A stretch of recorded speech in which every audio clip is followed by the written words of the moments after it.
વિગત EXCON 2025માં ઓટોક્રેસી મશીનરીએ Rudra prime pro અને mini launch કર્યા. EXCON 2025માં JCB ઇન્ડિયાએ 52 ટન એક્સ્કાવેટર રજૂ કર્યો. ICRA અનુસાર નવેમ્બર મહિનામાં પેસેન્જર વાહનોની રિટેલ વેચાણમાં વર્ષ 22% વૃદ્ધિ.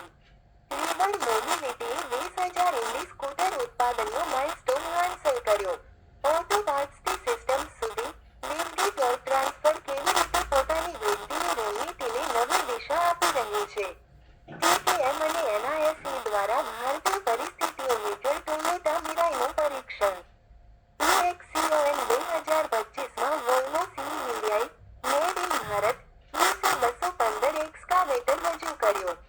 નિકાસમાં તેજી સાથે ભારત વૈશ્વિક કન્સ્ટ્રક્શન ઇક્વિપમેન્ટ હબ બનવાનું લક્ષ્ય ધરાવે છે.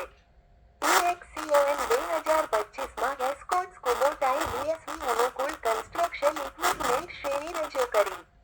જાપાન શોમાં રોયલ એનફિલ્ડે કસ્ટમ મોટરસાઇકલો રજૂ કરી.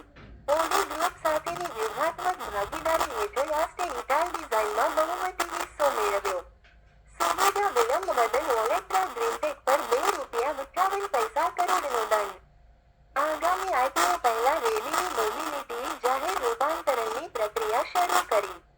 સુપ્રીમ કોર્ટે દિલ્હી એન્કમાં જૂના વાહનો પરનો પ્રતિબંધ ફરી અમલમાં મૂક્યો.